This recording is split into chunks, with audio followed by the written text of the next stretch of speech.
फिलिस्तीन की माएँ 70 साल से बम खा रही, बम गिर रहा है 70 साल से, लेकिन धन्य है वो जिनके दिल में यह हौसला है कि आज नहीं तो कल सही, चाहे जितने बच्चे शहीद हो जाएं, शौहर शहीद हो जाएं, लेकिन हमारी नस्ल में कोई तो होगा जो सलाहुद्दीन अय्यूबी बनकर जन्म लेगा और फिर वो सलाहुद्दीन यहूदी के डेने तोड़ेगा, उनके शहरों को उजाड़ेगा और किबले अव्वल को उसकी गिरफ्त से आजादी दिलाएगा।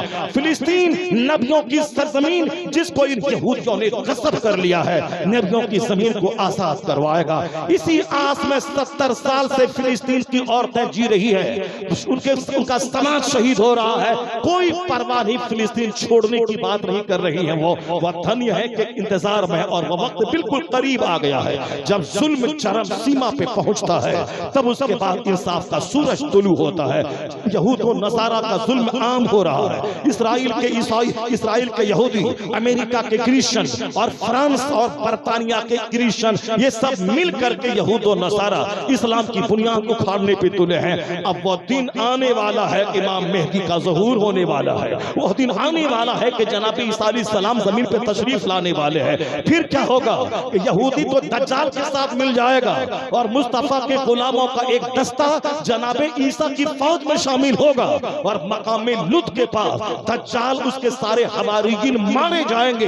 एक यहूदी दरख्त की आड़ में कहीं छुपा रहे, मुस्तफा सच्चे, मुस्तफा की बात सच्ची, हुजूर कहते हैं वो यहूदी अगर पत्थर की पीछे दरख्त के पीछे छुपा रहा, फयकुलु शजर अबिल हजर, ये दरख्त और ये पत्थर पुकारेगा मुसलमान यहाँ यहूदी छुपा है, या तो वह कलमा पढ़ के मोमिन बनेगा, वह यहूदी कत्ल किया जाएगा। इस तरह पूरी दुनिया में कोई काफिर नहीं बचेगा, एक मजहब इस्लाम बचेगा, एक मसलक अहले सुन्नत व जमात रहेगा।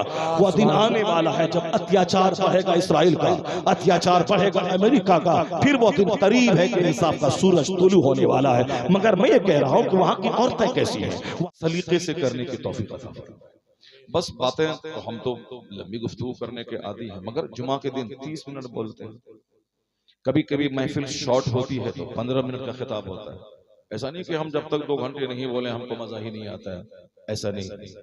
वो तो लोग नहीं रहते हैं मजलिस में, तो मैं मजलिस चलाने के लिए 2 घंटे, 2.5 घंटे, 3 घंटे, कभी कभी जरूरत पड़ती है तो 4.5-5 घंटे तक मैंने खिताब किया, जो कि एक लंबा रिकॉर्ड है। हिंदुस्तान का कोई 5 घंटे तक खिताब कर नहीं सकता है, और उतनी ताकत भी नहीं होती, लोगों को मजमा भी नहीं सुन पाता। मगर मैंने जरूरतन कभी कभी ऐसा किया है, 2.5-3 को जनरल में खिताब करता हूँ, लेकिन ऐसा नहीं है कि मैं आज आपको 2.5 घंटे बैठा हूँ। मैं सिर्फ कुरान शरीफ की एक आयत का तर्जमा, उसकी तशरीह करूँ, अल्लाह का कलाम और रसूल पाक की एक हदीस पाक का सारांश आप तक पहुंचाऊंगा। बस एक बात अल्लाह की और एक बात रसूल पाक। अगर आपने 40 जलसों में इसी इरादे से आपने शिरकत की कि हर जलसे से सिर्फ एक हदीस सीख के आ जाएंगे, तो 40 जलसों में 40 हदीसें आप सीख जाएंगे। अगर आपने दिमाग में सेट कर लिया कि मुझको कम से कम आज एक हदीस सीख के आ गया, और मालूम है 40 हदीस सीखने की फजीलत हदीस में आया है कि जिसने 40 हदीसें याद कर लें, कयामत के दिन अल्लाह उसे आलिमों की जमाअत में उठाएगा। सुभान अल्लाह। जरा कुछ हाँ हो करते रहिए आप लोग, जरा जोर से बोले सुभान अल्लाह। 1 लाख मुर्दा फौज है, उससे बेहतर 100 फौज है जो जिंदा फौज है। मुर्दा आदमी क्या पाकिस्तान की फौज से लड़ेगा, मुर्दा फौज क्या बांग्लादेश क्या नेपाल से लड़ेगी मुर्दा फौज। 1 लाख मुर्दा फौज से बेहतर है कि 100 फौज हो, 100 लोग फौज में हो और जिंदा हो, ताजा दम। तो भीड़ लगाने से जलसा कामयाब नहीं होता, 10 लोग रहें जिंदा दिल रहें और खिताब सुन के उठें तो उनका मरा हुआ दिल जिंदा हो चुका, उनकी सोच बदल चुकी, उनके जीने का अंदाज बदल चुका। वो सच्ची तौबा करके जा रहा था पूरब, तो अपना रुख बदल के वो किबला की तरफ चले। यही तो मकसद होता है। सबसे पहले दिमाग बाद में घुसती, बात दिमाग में घुसती, उसके बाद हाथ और पांव से काम का ज़हूर होता है। लोग सुनेगा ही नहीं तो फिर कैसे वो उस पर अमल करेंगे। वैसे तो इस्लाम का कानून है खिताब होना है, चाहे कोई सुने ना सुने, अजान बंद नहीं होगी, चाहे एक भी नमाजी मस्जिद आए ना आए। अब कोई बोलेगा कि जब नमाजी ही नहीं है तो अजान क्यों देते हैं। अजान का मतलब है ऐलान करना कि नमाज होने वाली, नमाज का टाइम होगा। लेकिन जब कोई नमाजी ही मस्जिद नहीं जाते हैं तो अजान बंद कर दीजिए, ऐसा नहीं होगा। चाहे कुछ भी कोई बोले मगर अजान क़यामत तक होती रहेगी, चाहे नमाजी आए आए। जुमा के दिन खुतबा जुमा ये शर्त है, जैसे बगैर वजू के नमाज नहीं होती, उसी तरह बगैर खुतबा जुमा की नमाज नहीं होती। अब उसमें क्या कहा जाता है, इन्नल्लाह यअमुरु बिल अदल वल इहसान, अल्लाह हुक्म देता है अदल का, एहसान का, रिश्तेदारों को देने का। अल्लाह रोकता है बुराइयों से, बेहयाइयों से, सरकशी से, बगावत से। अल्लाह नसीहत करता है, यइज़ुकुम लअल्लकुम तज़क्करून, शायद के तुम ध्यान करो, नसीहत पा जाओ। हर जुमा को इस आयत की तिलावत होती है। चाहे एक भी आदमी अदल ना करें, एहसान ना करें, रिश्तेदारों की खिदमत ना करें, बुराई, बेहयाई, बगावतों, सरकशी, घमंड से ना बचें, कोई लेना देना नहीं। जब तक दुनिया है, जमीन है, जुमा की नमाज है, खिताब होता रहेगा। किसी की गर्दन में चादर डाल के उसे मस्जिद में झुकाना न किसी मौलाना पे फर्ज है, न किसी नबी पे फर्ज था। अंबिया कराम भी कुरान पढ़ पढ़ के सुनाते थे, जो उन पर सहीफे नाजिल होते थे, वो अल्लाह का कलाम पढ़ के सुनाते थे। हजारों में से दो चार आदमी खींच के वो अल्लाह की तरफ आ जाते थे, ईमान लाते थे। आक़ाए दो जहां अलैहिस्सलाम भी कुरान पढ़ पढ़ के सुनाते थे। अब उन्हीं शरीरों, उन्हीं मगरूरों, उन्हीं दुनियादारों में से दो चार लोग खींच के आते थे, कलमा पढ़ के मुसलमान बन जाते। और यही काम क़यामत तक के उलमा पे जरूरी है कि आप समझाते रहो। और किसी की गर्दन में चादर डाल के खींच के मस्जिद में मत घुसाओ। या किसी नबी पर फर्ज नहीं था, ना नबी के गुलाम आलिमों पे फर्ज है। बस उदउ इला सबील रब्बिका बिल हिकमति वल मौइज़तिल हसना, अपने रब की तरफ लोगों को बुलाते रहिए हिकमत के साथ, अच्छी नसीहत के साथ। जितनी आपके पास काबिलियत है, जितनी आपके पास एबिलिटी है, जितना आपके पास इल्म है, उसी हिसाब से कुरान की आयतें पढ़कर, मुस्तफ़ा की हदीस पढ़कर, उसके अच्छे मफ़ाहीम बयान करके, अच्छे निकात बयान करके, नरमी से, आजिज़ी से, खाकसारी से, कभी तेज आवाज, कभी नर्म आवाज, आप सुनाते रहिए। मुमकिन है कि उन्हीं लोगों में से दो चार लोग खींच के आके पक्के मुसलमान बन जाए। इसलिए यह सिलसिला वाज़ो नसीहत का बंद नहीं होगा। चाहे एक भी आदमी जलसा खत्म होने के बाद नमाजी न बने, मगर एक फर्ज है, एक कर्ज है जिसको अदा करना, एक काम है जिसको अदा करना। बाकी मेरा काम कहना है, आपका काम सुनना है। आप सुनेंगे तो इबादत, मैं कहूंगा अच्छी नीयत के साथ तो भी इबादत। हदीस माया है, कुन आलिमन औ मुतअल्लिमन औ मुस्तमिअन औ मुहिब्बन फला तकुनिल खामिस फतह। हदीस माया, इसको गौर से सुनिए। हुजूर कहते हैं, दुनिया में इस तरह जिंदा रहो कि चार में से एक बात तेरे अंदर रहे, वरना ये दुनिया अल्लाह की। अल्लाह पैदा करना जानता है तो एक सेकंड में सारी दुनिया को जमीन में धंसाना भी जानता है। और ये जब से दुनिया बनी है तब से ये सारी चीजें हो रही। आज इस इलाके में अमन चैन सुकून है, अच्छा से खा पी रहे हैं, मौज मस्ती कर रहे हैं। कभी कभी सैलाब आता है, पूरे इलाके के हजारों लोग पानी की नज़र हो जाते हैं। ए भाई, बड़ा ये तो सारे लोग भाग ही गए, जो दो चार पांच लोग बैठो तो सही, कम से कम कुछ सीख तो लो। दिल तो उजड़ ही चुका है, घर उजड़ ही चुका है, समाज उजड़ ही चुका है, तो फिर कम से कम कुछ तो आबाद करने की कोशिश करो। जब बैठ गए हो तो बस आधा घंटा और बैठ जाओ और सुन लो अल्लाह के कलाम। अल्लाह के कलाम में से एक आयत को सुन लो, उसका तर्जमा तशरीह सुन लो, और मुस्तफा की एक हदीस सुन लो, ताकि जिंदगी की किसी शाहराह में काम आ जाए। उठा चल दिया, कोई नियम, कोई दस्तूर, कोई कानून नहीं है। अगर इसी जगह कोई कव्वाली होती तो सुबह तक लोग नहीं उठता, 1 लाख की भीड़ होती। तो यहाँ घबराहट का इजहार है, चूंकि कव्वाली में हारमोनियम, तबला, बाजा, लड़की लड़का का मुकाबला होता है, शैतान वहां शरीक होता है, इसलिए वहां 5-5 घंटे 6-6 घंटे लोग जागते हैं। कहीं पे डांस का प्रोग्राम है, लोग सुबह तक खड़े होकर, दिन निकल रहा है, एक गाना और सुना दो, एक नाच और दिखा दो। वहां थकता नहीं है आदमी, मगर जलसे में थक जाता है। 1-2 घंटे बैठने के बाद थक जाता है। मुमकिन है कि अगर आपने यही रवैया इख्तियार किया और हमने भी आपको इसी तरह रवैया इख्तियार करने के लिए मजबूर किया तो आने वाले वक्त में जलसा ही बंद हो गया। पैसे रहेंगे 5 लाख, पिंडाल रहेगा, कुर्सियां बिछी रहेंगी, कालीन, सब कुछ, मगर पब्लिक ही नहीं है। जिस तरह बहुत सारे इलाके में आजकल जलसा बंद हो गया चूंकि वहां पब्लिक ही नहीं आती। मौलाना 10 को दावत दी, 10 मौलाना स्टेज पर हाजिर हैं, 10 लोग ही नहीं सामने, किनको सुनाएंगे वो? तो कम से कम वो दिन मत आने दीजिए। एक दिन जलसा होता है गांव में, 2-4-10 बस्ती के लोग आते हैं, बस नारे तकबीर, अल्लाह अकबर, सुभान अल्लाह, अल्हम्दुलिल्लाह, इस्लाम जिंदाबाद, कुरान जिंदाबाद। कम से कम एक नारा, एक गांव में एक मजहबी रंग तो छा जाता है।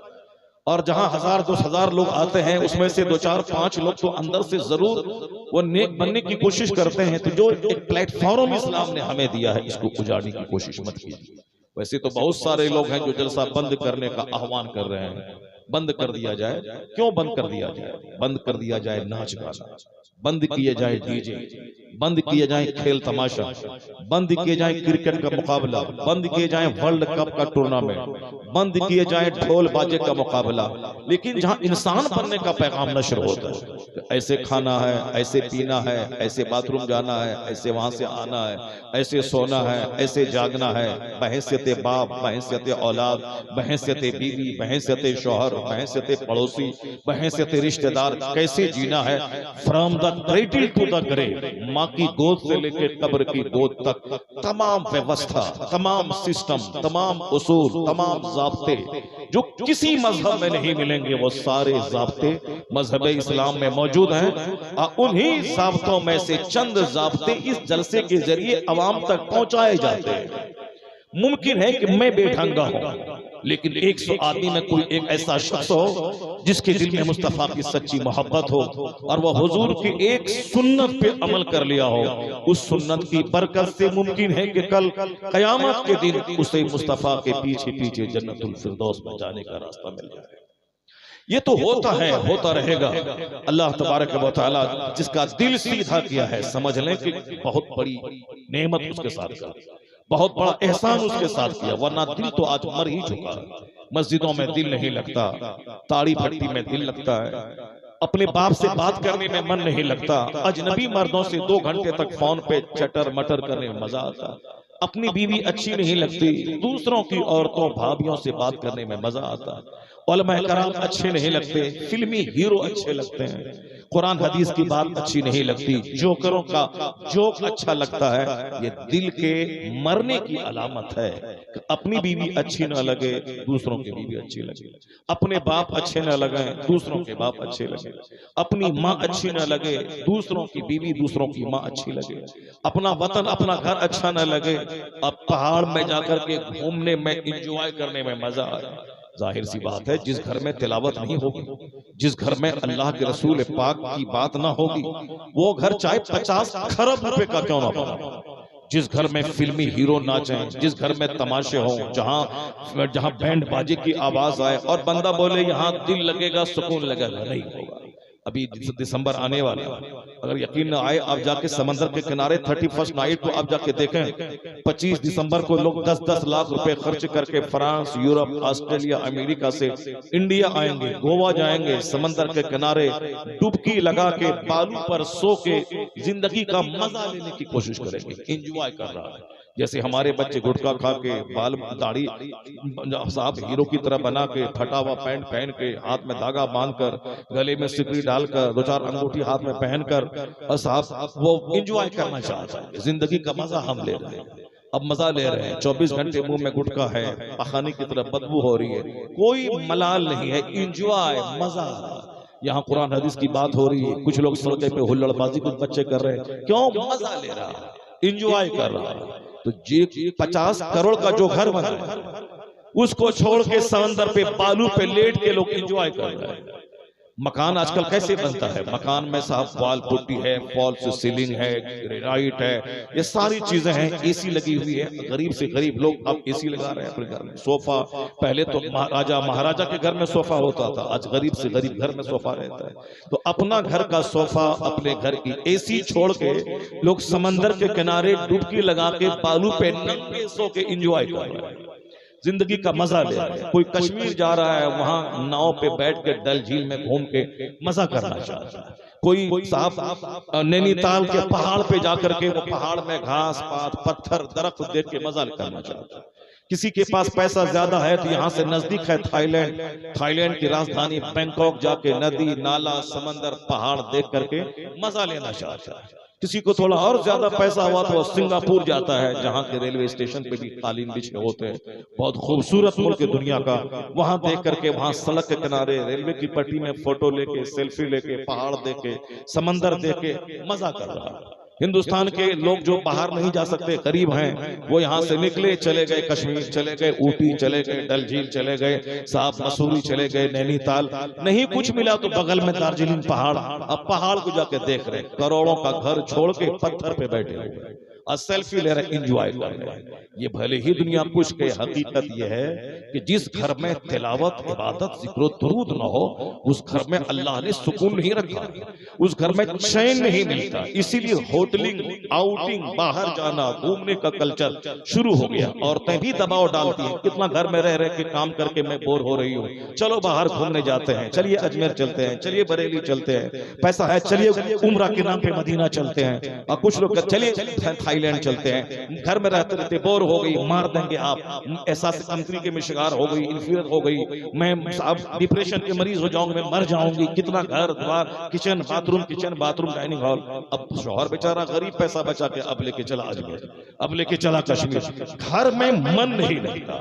सच्चाई यही है कि जिस घर में इबादत तिलावत जिक्र और दुरूद न हो, उस घर में शैतान का आना जाना होता है, और जहां शैतान का बसेड़ा हो वहां कभी चैन नहीं मिलेगा। शैतान का काम ही है चैन को बदअमनी में बदल देना। शैतान का काम है अच्छी सोच को टेढ़ी से सोच में बदल देना। शैतान का काम है पॉजिटिव थिंकिंग को निगेटिव थिंकिंग में बदल देना। शैतान का काम है दोस्ती को दुश्मनी में बदल देना। शैतान का काम है मियां और बीवी के दरमियान इख्तलाफ पैदा कर देना। शैतान का काम है मस्जिदों खानकाहों मदरसों को उजाड़ के शराब की भट्टी तवाइफ के कोठों को आबाद करवा देना। शैतान का काम है अपने घर से निकाल के उसे नदी नाले में पहुंचा देना। तो जहां फिल्में देखी जाए, जहां रात के 2-2 घंटे तक मोबाइल चला के जहां फिल्में देखी जाए, वहां शैतान का आना जाना रहता। जहां तस्वीर लटकी हो वहां शैतान का आना जाना। जहां कुत्ता पाला जाता हो वहां शैतान का आना जाना। जहां म्यूजिक बजता हो वहां शैतान का आना जाना। ये समझते हैं मैं दुनिया घूम रहा हूं, दुनिया का घूमेगा, वो तो तेरे घर का सुकून छीन लिया गया। इसलिए करोड़ों का घर, वो सोफा अच्छा नहीं लगता और नदी नाले पहाड़ की तरफ रुख कर रहा है। उन घरों से पूछो जिस घर में 5 वक्त की नमाज हो रही है, जिस घर में तिलावत हो रही है, जहां सूरे मुल्क सूरे मुजम्मिल की तिलावत हो रही है, जहां रोजाना 1000 बार दुरूद पढ़ा जा रहा है, अगरचे वो किराए का घर क्यों न हो, वो घर जन्नत का टुकड़ा बन जाता है। क्योंकि उस घर में आसमान से फरिश्ते नाजिल होते हैं, उस घर में रहमतें बरकतें नाजिल होती है। 40-40 साल तक एक झोपड़ी फूस के घर को अल्लाह के वलियों ने खानका बना दी। उस घर को नहीं छोड़ा, बाहर नहीं गया, ताकि तहज्जुद कज़ा ना हो जाए, ताकि इशराक कज़ा ना हो जाए। वही मिट्टी की दीवार सोने की दीवार से ज्यादा मजा देती है। और वह घर जिसमें फरिश्तों का आना जाना हो, जहां तिलावत फरिश्तों की आमद। चूंकि आपने सुना होगा हदीस में आया है, एक सहाबी सूरह कहफ की तिलावत कर रहे थे, सामने बांधा हुआ घोड़ा वो उछलने लगा। सुबह मुस्तफा के पास पहुंचे, कहा सरकार मैं रात में तिलावत कर रहा था और सामने घोड़ा बंधा हुआ था, वो उछलना शुरू किया, और मैंने जब ऊपर की तरफ देखा तो देखा एक नूर का हाला है जो जमीन से लेकर आसमान तक एक लटका हुआ है। और फिर हुजूर ने कहा हाँ हाँ तुम क्या कर रहे थे? कहा सरकार मैं कुरान पढ़ रहा था, सूरह कहफ की तिलावत कर रहा था। कहा जब कुरान पढ़ा जाता है वहां फरिश्ते नाजिल होते हैं, वहां सकीना उतरता है। उन्हीं फरिश्तों को देखकर तुम्हारे जानवर उछलने लगे। पता चला जहां तिलावत होती है वहां फरिश्ते आते हैं, और जहां फरिश्ते आते हैं 4 दिन का फाका क्यों न हो, वहां सुकून मिलता है, वहां जिंदगी का लुत्फ मिलता है, वहां राहत मिलती है। अब आदमी को इख्तियार है कि शैतान को घर में बुला के चैन में आग लगाए, या कुरान हदीस की तिलावत करके फरिश्तों को बुला के इस उजड़ी हुई जिंदगी में कोई राहत और फरहत का सामान करे। कुरान कहता अला बिज़िक्रिल्लाह तत्मइन्नुल कुलूब। यह दिल उजड़ जाता है जब घर में शैतान का आना जाना हो, और दिल आबाद होता होता है जब अल्लाह का जिक्र हो और फरिश्तों का आना जाना हो। अगर दिल उजड़ा हो तो वो दिल संवरता चला जाता है। सुभान अल्लाह। पहले के मुकाबले में लोग ज्यादा कमा रहे हैं, पहले के मुकाबले में आज घर भी अच्छा बन रहा है, पहले के मुकाबले में लोग 10-10 कपड़े आज पहन रहे हैं। लेकिन कहां गया वो सुकून, कहां गया चैन? लोग अपनी बीवी के साथ बैठकर 2-2 घंटे सुख दुख की बातें करते थे। अभी किसी की बात किसी को अच्छी नहीं लगती। 1 घंटा बैठकर वो दिल की बातें नहीं कर सकता, क्योंकि सबके दिमाग में गुस्सा है, सबके दिमाग में घमंड है, और ये गुस्सा और घमंड मोहब्बतों को खा जाता है।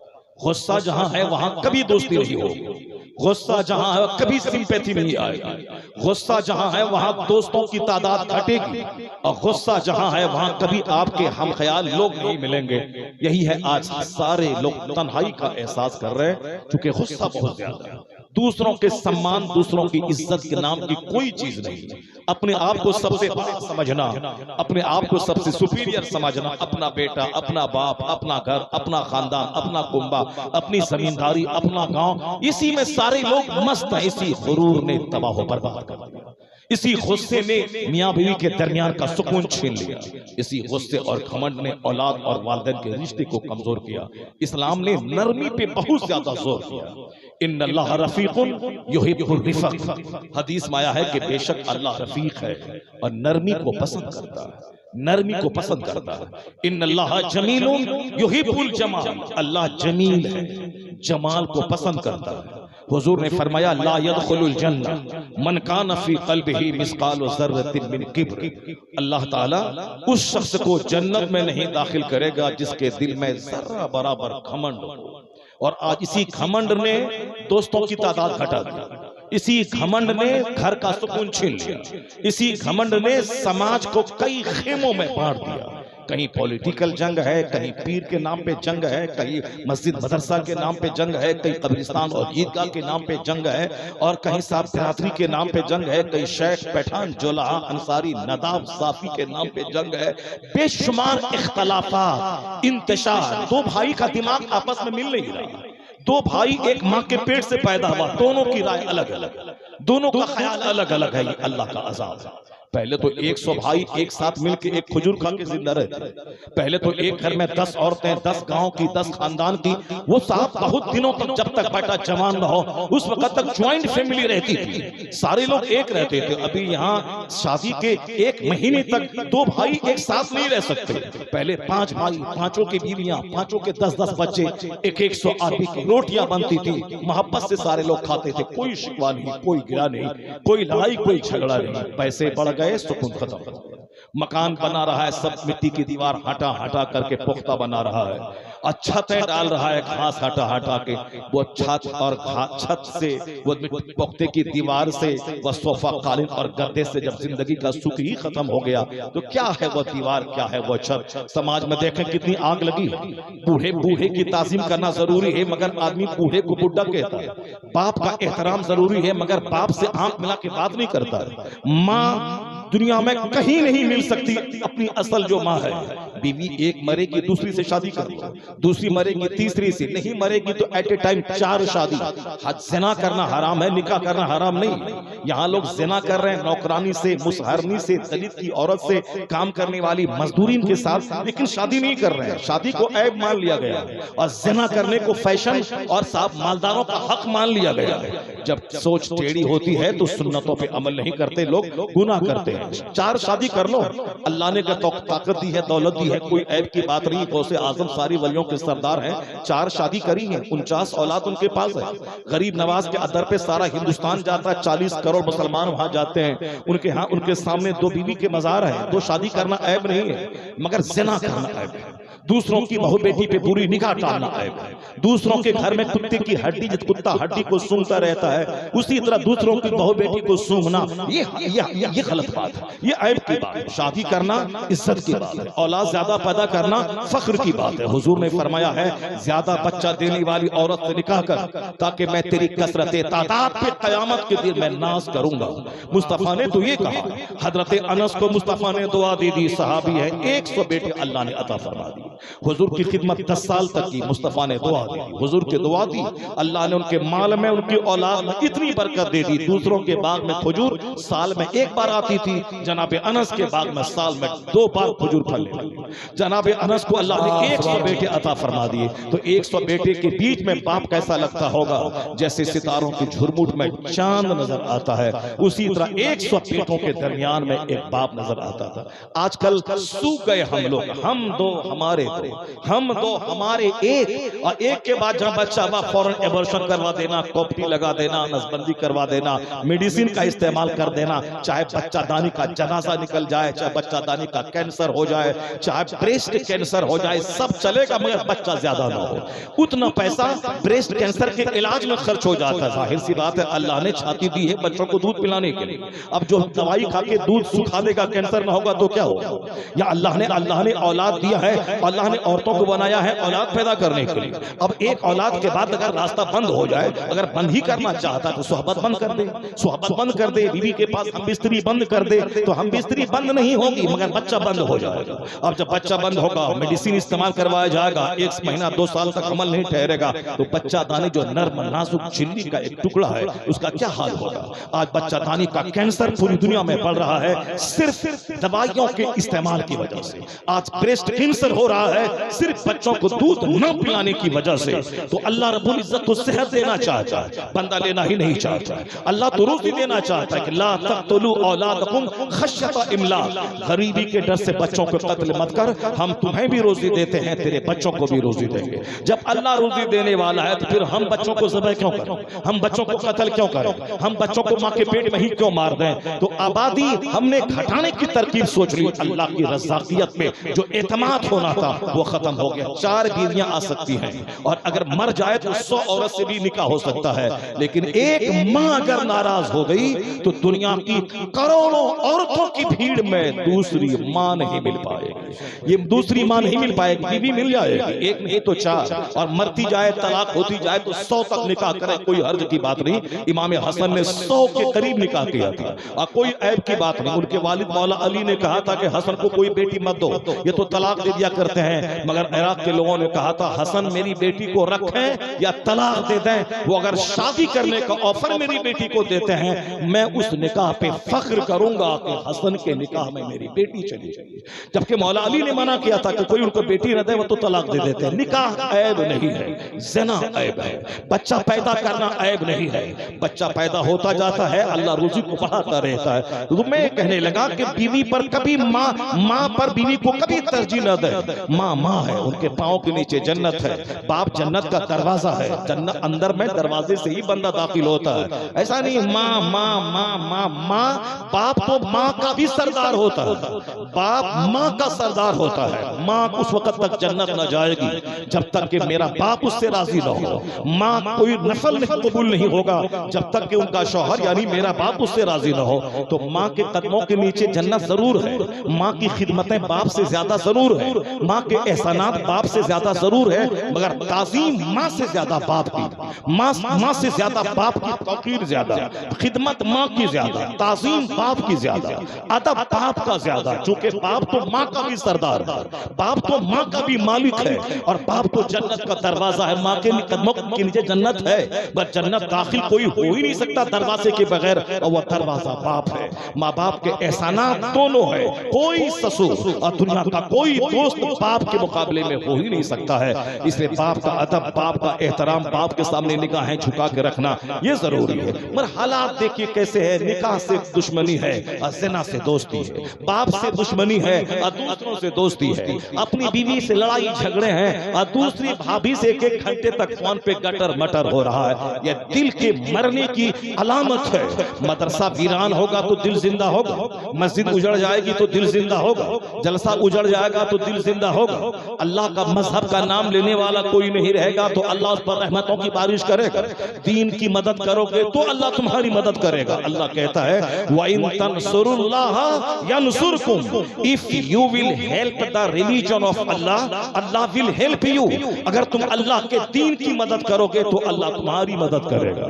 अगर तुम अल्लाह के दीन का काम करोगे तो अल्लाह ताला तुम्हारे लिए दुनिया को आसान फरमा देगा। अगर तुमने अपने पीछे दीन का गम लगा लिया तो अल्लाह तेरे लिए दुनिया को कुशादा कर देगा। और अगर सिर्फ दुनिया का गम इस सीने में पाल लिया, अपना घर, अपना मकान, अपनी बीवी, अपना बेटा, अपना बच्चा, अपना खानदान, अपना घर, अपनी दुनिया, अपना फ्यूचर, अपने बाल बच्चों का मुस्तकबिल, अगर सोच लिमिटेड हो गई बच्चों तक, मस्जिद जहां जाए, मदरसा जहां जाए, खानका जहां जाए, मौलाना जहां जाए, कुरान की तिलावत हो न हो, नमाजी बने न बने, सिर्फ अपना घर, अपना खाना, अपना कारोबार, अपना बिजनेस, सारे लोग जब इस फिक्र में लग गए तो अल्लाह ने बिजनेस से बरकतें खत्म कर दी, अल्लाह ने घर से सुकून खत्म कर दिया, अल्लाह ने चैन मिटा दिया कि जब मेरे दीन का काम नहीं करेगा तो तेरी जिंदगी में मजा कहां से आएगा। पैदा करने वाला अल्लाह, चैन देने वाला अल्लाह, और राहत देने वाला अल्लाह, सेहत देने वाला अल्लाह, हर कदम कदम पे डॉक्टर, कदम कदम पे हॉस्पिटल, कदम कदम पे पैथोलॉजी, कदम कदम पे blood test, urine test, stool test, ये सारे टेस्ट की पैथोलॉजी, हर शहर डॉक्टरों से भर रहा है, हर शहर पैथोलॉजी से भर रहा है। हर घर में 10 लोग हैं, एक एक दर्जन बीमारी उस घर में सारे लोगों के पास है। कहां से मिलेगा सुकून? लोग डॉक्टर के पास दौड़ के जाता है, मस्जिद नहीं जाता। लोग साहब डॉक्टर का मशवरा मानता है, मौलाना का मशवरा नहीं मानता है। लोग अखबार पढ़ते हैं मगर कुरान नहीं पढ़ते हैं। लोग मोबाइल में गाना सुनते हैं मगर मुस्तफा की नात नहीं पढ़ते हैं। लोग दुनिया भर का डीजे सुनते हैं मगर कुरान पाक की तिलावत नहीं सुनते हैं। तो अल्लाह रब्बुल इज्जत की दुनिया, उसी की इबादत छोड़ के बंदा चाहता है कि घर में चैन मिले, बदन में सेहत मिले, बीमारी ना हो। ऐसा कभी नहीं होगा।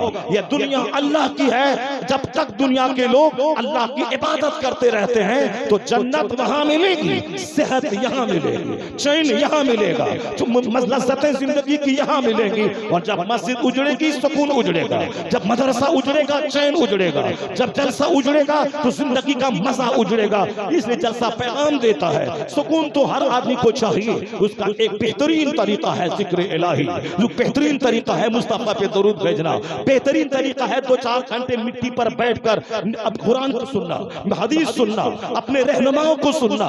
दूसरे फिल्म के एक्टर को सुनेगा तो पागल होगा और उसी एक्टर के साथ जहन्नम जाएगा।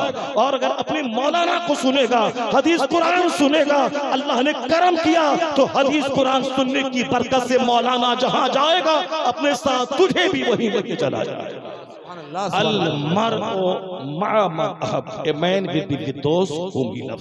आदमी उसी के साथ रहेगा जिससे वो मोहब्बत करता है। आदमी का हश्र उसी कौम के साथ होगा जिसकी वह नकल करता है। मन तशब्बहा बिकौमिन फहुवा मिनहुम, हदीस में आया है, जो जिसकी नकल करता है, जिससे मुशाबहत रखता है, उसका हश्र उसी के साथ होगा, वह उसी कौम में से है। अगर आप क्रिकेटर की पैरवी कर रहे हैं तो फिर आपका हश्र उसी के साथ होगा। अगर आप फिल्म के एक्टर और एक्ट्रेस की पैरवी, हमारी माँ बहन बेटियां कर रही हैं या हमारे बेटे एक्टर की पैरवी कर रहे हैं, वो समझ लें हदीस में आया मन तशब्बहा बिकौमिन फहुवा मिनहुम, जो जिसकी इमिटेट्स, जिसकी नकल करता है वह उसी में शुमार हो। ही इज अमंग देम, वह उन्हीं लोगों में शुमार किया जाएगा, वह उन्हीं लोगों में शामिल है जो जिसकी नकल करता है, मुशाबहत करता है। ये बताइए कि ये बाल के रखने का अंदाज किसकी नकल है? ये बताइए कि हाथ में धागे का अंदाज किसकी नकल है? ये बताइए गले में चैन, सोना और चांदी की सिकरी मर्द पहनते हैं, ये किसका अंदाज है? मौलाना तो शुरू से ही कहते आ रहे हैं कि मर्द के लिए सोना पहनना हराम है, मर्द के लिए चांदी पहनना हराम है, मगर उसके बावजूद किन को देखा मेरा बच्चा किसकी नकल करना शुरू किया? पता चला फिल्म के एक्टर की या क्रिकेटर की या सर्कस में नाचने वाले जोकर की पैरवी शुरू किया। जबकि हर जुमा के दिन कहा जाता है अल्लाह की बात मान, रसूल पाक की बात मान और अपने हाकिम की बात मान, यानी जो अपने उलमा है जो दीन सिखाते हैं उनकी बात मान। और जो अल्लाह रसूल की बात माना फक़द फाज़ फौज़न अज़ीमा, उसको बड़ी कामयाबी मिल गई। जिसने अल्लाह रसूल की बात मानी उलाए कौमुल मुफ्लिहून, वह सक्सेसफुल, ही बिकेम सक्सेसफुल, वह कामयाब हो गए। पूरे कुरान में यही है, फक़द फाज़ फौज़न अज़ीमा व मन युतिइल्लाह व रसूलहु फक़द फाज़ फौज़न अज़ीमा। जिसने अल्लाह रसूल की बात मानी वो उसको सबसे बड़ी कामयाबी मिल गई। क़द अफ़लहा मन तज़क्का, वह कामयाब हो गया जिसने अपने आपको गुनाहों से बचा के सुथरा हो गया। उलाइका हुमुल मुफलिहून, उलाइका हुमुल फाइजून, उलाइका हुमुल मुहतदून, यानी वो हिदायत याफ्ता है, वो कामयाब है, वो फाइज व फलाह, वो फौज व फलाह वाले हैं। कौन? जो अल्लाह से डरता है, मुस्तफा की बात मानता है, और जो मुस्तफा और अल्लाह की बात बोलता है उस आलिमे दीन की पैरवी करना।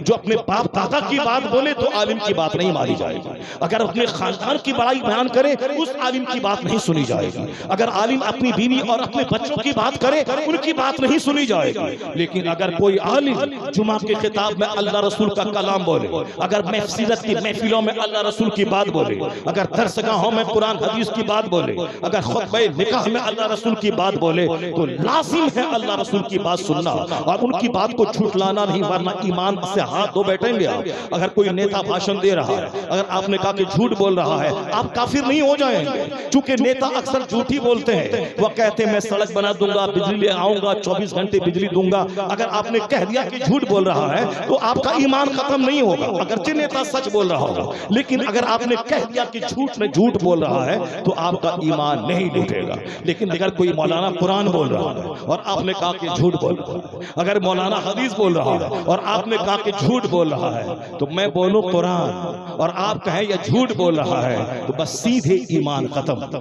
ईमान खत्म। समझ ले कि जब साहिब निकाह है तो निकाह भी खत्म, जब ईमान खत्म निकाह खत्म, निकाह खत्म तो बीवी हो गई अजनबी, और जब बीवी हो गई अजनबी तो उसको बीवी समझना ये हराम है, उससे बाल बच्चे पैदा करना हो गए हरामी वलदुज़्ज़ना, और जब वलदुज़्ज़ना बच्चे पैदा होंगे तो समाज में डकैत पैदा होगा, समाज में चोर पैदा होंगे, समाज में माँ बाप की तौहीन करने वाले बच्चे पैदा होंगे, समाज में सुख देने वाला नहीं दुख देने वाले बच्चे पैदा होंगे।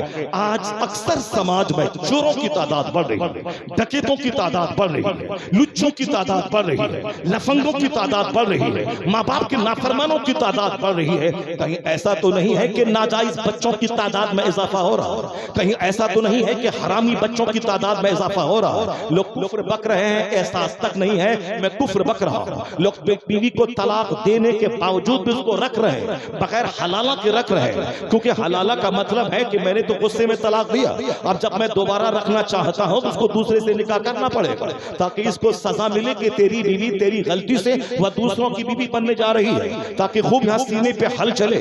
औरत का कोई नुकसान नहीं है, क्योंकि औरत तो इस शौहर के पास रहे तो भी उसकी बीवी है, और वो किसी दूसरे से निकाह कर ले वो उसकी बीवी है। इसलिए जो काम यहाँ होता है वो काम उस शौहर के साथ होगा, औरतों पे कोई अत्याचार नहीं है। यह है इस सीने पे हल चलेगा कि मेरी बीवी दूसरे के पास सो रही है, इसको सजा देने के लिए है हलाला। और जो कोई इस हिकमत को नहीं समझता है वो इल्जाम लगा देता है कि गलती की शौहर ने, तलाक दिया शौहर ने, ये सजा औरत को क्यों मिल रही है? औरत को क्या सजा मिल रही है? औरत तो शादी करके दूसरे शौहर के पास गई है, जो काम इस शौहर के पास होता है वो काम उस शौहर के पास हो रहा। अगर ये शौहर मर जाए वो दूसरे से निकाह कर सकती है, अगर फिर वो शौहर मर जाए तीसरे से निकाह कर सकती है। ज़िना करना जुर्म है, मगर अपने शौहर के साथ सोना ये जुर्म नहीं है, वो तो हलाल तरीके से निकाह करके उनके पास गई है। ये और बात है कि इस पे हल चलेगा कि मेरी शरीके हयात मेरी नादानी से अब वो दूसरों के साथ है, इसकी सजा के लिए है और इस प्रोसेस से गुजरना होगा। मगर डर है कि ऐसा होगा, चलो हटाओ, समाज को मालूम नहीं है, मुफ्ती को झूठ बोल दिया, कोई गवाह नहीं है, उसी को रख लिया। अब रख तो लिया, तलाक देने के बाद रख तो लिया, समाज वाला कुछ नहीं बोलेगा, काजी साहब कुछ नहीं बोलेंगे, मगर इंदल्लाह अल्लाह के नजदीक तो वो औरत अजनबिया उसके लिए है। और जितने बच्चे पैदा होंगे सब क्या होंगे वो सबको मालूम है। इस तरह से तलाक दे के रखने की तादाद बढ़ रही है और कुफ्र बक के ईमान खत्म होना और निकाह के टूटने की तादाद भी बढ़ रही है। और नतीजे में चोरों की तादाद में इजाफा हो रहा है, डकैतों की तादाद में इजाफा हो रहा है, लुच्चों लफंगों की तादाद में इजाफा हो रहा है। जब बाप नेक होते हैं और माँ नेक होती है तब बच्चा मुहद्दिस पैदा होता है, तब मुफक्किर पैदा होता है, तब समाज का दाई मुहद्दिस कबीर पैदा होता है, तब समाज का जबरदस्त मुबल्लिग दीन पैदा होता है। लेकिन जब माँ भी हो गंदी और बाप भी हो गंदा और निकाह भी हो जाए जख्मी, तब वहां से डकैत पैदा होता है और चोर पैदा होता है और फिल्म के एक्टर का गुलाम पैदा होता है। नहीं सुना आपने? दुनिया में एक जबरदस्त बुजुर्ग है रबीअतुर राय, बहुत बड़े शेख हैं, शेख कबीर, जो भी इस्लाम पढ़ता है, इस्लामिक हिस्ट्री का मुताला करता है, वह रबीअतुर राय का नाम जानते हैं। कितने बड़े मुहद्दिस है वो। जिस तरह गौसे आजम का नाम इमाम गजाली का नाम, अल्लामा कस्तलानी का नाम, जिसको सबको मालूम है, जलालुद्दीन सूती का नाम, जलालुद्दीन महल्ली का नाम, इमाम गजाली का नाम, इमाम राजी का नाम, आला हजरत का नाम, महबूब सुभानी का नाम, महबूब इलाही का नाम, ख्वाजा गरीब नवाज का नाम, ये सारे लोगों के नाम लोगों को मालूम है। उसी तरह जो लोग किताब पढ़ते हैं, हदीस पढ़ते हैं, वो जानते हैं कि रबीउल राय एक जबरदस्त मुहद्दिस का नाम है। अब जरा उनकी कहानी सुनिए। शादी के चंद ही दिन हुए कि उनके वालिद गिरामी को फौज में शामिल हुए और सरहद पे चले गए। सरहद पे गए, अब 6 महीने के बाद लौट के घर आना, फिर आवाज आई इस्लाम बचाओ, वो दूसरी सरहद पे चले गए। अब 6 महीने के बाद, साल भर के बाद लौट के जाएंगे, फिर आवाज आई कि दुश्मनों ने यलगार किया है, अब उसका मुंहतोड़ जवाब देना है, उसके लिए सच्चे मुजाहिद की जरूरत है। अब वहां चले गए। इस तरह आज जाएंगे, कल जाएंगे, 2 साल के बाद जाएंगे, 6 महीने के बाद जाएंगे, 4 महीने के बाद जाएंगे। रहते रहते 27 साल हो गए। अल्लाहु समद। शादी के 27 साल। ये जाहिर सी बात है, जब सीने में इस्लाम का दर्द होता है और इस्लाम बचाने का हौसला होता है, तब बंदा सरहद पे रहता है, शहादत के का मुतमन्नी होता है और दुश्मनों के डेने तोड़ने की ख्वाहिश उसके दिल में होती है। और जब पक्का दुनियादार बंदा होता है, वो सरहद से भागता है, जिहाद से भागता है, शहादत की मौत में वो अपने बाल बच्चों के रहें, दरमियान रहें और लंबी उम्र पाएं। ये छोटी सी सोच पैदा होती है जब बंदा दीन से दूर होता है। फिलिस्तीन की माँ 70 साल से बम खा रही, बम गिर रहा है 70 साल से, लेकिन धन्य है वो जिनके दिल में यह हौसला है कि आज नहीं तो कल सही, चाहे जितने बच्चे शहीद हो जाएं, शोहर शहीद हो जाएं, लेकिन हमारी नस्ल में कोई तो होगा जो सलाहुद्दीन अय्यूबी बनकर जन्म लेगा और फिर वो सलाहुद्दीन यहूदी के डेने तोड़ेगा, उनके शहरों को उजाड़ेगा और किबले अव्वल को उसकी गिरफ्त से आजादी दिलाएगा। फिलिस्तीन नबियों की सरजमीन, जिसको इन यहूदियों ने गस्ब कर लिया है, नबियों की जमीन को आजाद करवाएगा। इसी आस में 70 साल से फिलिस्तीन की औरतें जी रही है, उनका समाज शहीद हो रहा है, कोई परवाह नहीं, फिलिस्तीन छोड़ने की बात नहीं कर रही है। वो धन्य है कि इंतजार में, और वो वक्त बिल्कुल करीब आ गया है जब जुल्म चरम सीमा पे पहुंचता है, तब उसके बाद इंसाफ का सूरज तुलू होता है। यहूद और नसारा का जुल्म आम हो रहा है। इसराइल के ईसाई, इसराइल के यहूदी, अमेरिका के क्रिश्चियन और फ्रांस और बरतानिया के क्रिश्चियन, ये सब मिल करके यहूद और नसारा इस्लाम की बुनियाद उखाड़ने पे तुले हैं। अब वो दिन आने वाला है, इमाम मेहदी का ज़हूर होने वाला है, वो दिन आने वाला है कि जनाब ईसा अलैहिस्सलाम जमीन पे तशरीफ लाने वाले हैं। फिर क्या होगा? यहूदी तो दज्जाल के साथ मिल जाएगा और मुस्तफा के गुलामों का एक दस्ता जनाब ईसा की फौज में शामिल होगा और मकाम लुत के पास दज्जाल उसके सारे हवारीयीन मारे जाएंगे। एक यहूदी दरख्त की आड़ में कहीं छुपा रहे, मुस्तफा सच्चे, मुस्तफा की बात सच्ची। हुजूर कहते हैं वो यहूदी अगर पत्थर की पेची से दरख्त के पीछे छुपा रहा, फयकुलु शजर अबिल हजर, ये दरख्त और ये पत्थर पुकारेगा मुसलमान यहाँ यहूदी छुपा है, या तो वह कलमा पढ़ के मोमिन बनेगा, वह यहूदी कत्ल किया जाएगा। इस तरह पूरी दुनिया में कोई काफिर नहीं बचेगा, एक मजहब इस्लाम बचेगा, एक मसलक अहले सुन्नत व जमात रहेगा। वह दिन आने वाला है जब अत्याचार बढ़ेगा इसराइल का, अत्याचार बढ़ेगा अमेरिका का, फिर वो दिन करीब है कि इंसाफ का सूरज तुलू होने वाला है। मगर मैं ये कह रहा हूँ कि वहाँ की औरतें कैसी हैं, वहाँ के बच्चे कैसे हैं, वहाँ के नौजवान कैसे हैं। नहीं बोला फिलिस्तीन छोड़ के जॉर्डन चले जाए, इराक चले जाए, नहीं, रहना वही है, मरना तो है ही, चाहे फिलिस्तीन छोड़ के जाए। ऐसा नहीं कि जो हिंदुस्तान में पैदा हुआ सब दिन जिंदा रहेगा, जो नमाज नहीं पढ़ता वह सब दिन जिंदा रहेगा, और जो रोज नमाज पढ़ता है वह सब दिन जिंदा रहेगा, और जो नमाज नहीं पढ़ता है वह जिंदा नहीं रहेगा। चाहे वली रहे, कुतुब रहे, अब्दाल रहे, नमाजी रहे, बेनमाजी रहे, सबको तो मरना ही है। हर पैदा होने वाला मरने के लिए ही पैदा हुआ है, तो मरना तो है, मगर मौत में फर्क है। कोई तारी पी पी के मर रहा है, कोई शराब पी पी के मर रहा है। अभी 5 दिन पहले जलसा हुआ बदायूं के एक गांव में, 3 नौजवान शराब में धुत क्रिकेट खेल रहा था, थोड़ा सा नशा उतरा, फिर बाइक चलाते हुए शराब की भट्टी में जा रहा था शराब पीने के लिए, रास्ते में ट्रैक्टर ट्रॉली से टकराया और तीनों जख्मी हुए। एक स्पॉट डेथ किया और तो हॉस्पिटल में जाके गांव पर जिंदगी से जूझ रहा था, यानी शराब के नशे में मर गया। सारा गांव सदमे में था। मैं उस रात वहां मौजूद था, 10 बजे दिन में उसका जनाजा होगा। मैं रात में वहां खिताब मैंने किया, मैंने कहा अभी तो कम से कम दिल को जिंदा कर ले, सीना को नर्म कर ले, मगर इतना दिल पत्थर हो चुका है कि मैंने उसी गांव में देखा सारे लोग रो रहे हैं, औरतें रो रही, जमा नौजवान बेटे की लाश, 18 साल का बेटा की लाश मौजूद है। मगर एक बदतमीज जोकर उसी गांव में उसी घर में जहां हम लोगों खाने की दावत थी, खाने के मैं जा रहा, देखा वो जोकर चारपाई पे लेटा हुआ। उसी दिन वर्ल्ड कप का फाइनल था, हिंदुस्तान हारा था, ऑस्ट्रेलिया जीता था। उस तमाशे को वो देख रहा है, उधर लाश रखी हुई है और ये तमाशा देख रहा है। किस कदर दिल मर चुका है। और ऐसे में बोलता है, तुम क्या अल्लाह कहां है, रसूलुल्लाह कहां है, गौसे पाक की मदद कहां है? ये मत बोल अल्लाह कहां है, अपने गरीबान में झांक के देख के तू कहां है। ये मत बोल गौसे आजम कहां है, अपने अहवाल को देख के तू कहां है। एक वक्त की नमाज छोड़ना हराम और गुनाह कबीरा है। यहाँ पांचों नमाजें बेदर्दी के साथ छूट रही हैं, अब कोई मलाल नहीं है। झूठ बोलना हराम और गुनाह कबीरा है। यहाँ हलवे से ज्यादा मजे लेकर झूठ बोल रहे हैं, अब बोलते हैं अल्लाह कहां है। गीबत ज़िना से ज्यादा सख्त गुनाह है। और यहाँ मर्द औरत सास ननद सारे लोग मिलकर एक दूसरे की बुराई बयान करने में लगे हैं। मस्जिद में नमाज खत्म हुई, गीबत जारी हो जा रही है। खानकाह में दुआ तावीज़ खत्म, गीबत चालू है। घर में दस्तरखान खत्म, गीबत चालू है। महफिल खत्म हुई, गीबत चालू है। मस्जिद में गीबत, खानकाह में गीबत, मदरसे में गीबत, स्कूल में गीबत, मदरसे में गीबत। यहाँ तो दिल इतना गंदा हो चुका है, किसी की तारीफ ज़बान से निकलती ही नहीं है। कोई महफिल में बैठा है, महफिल से उठा, अब उसकी गीबत जारी है।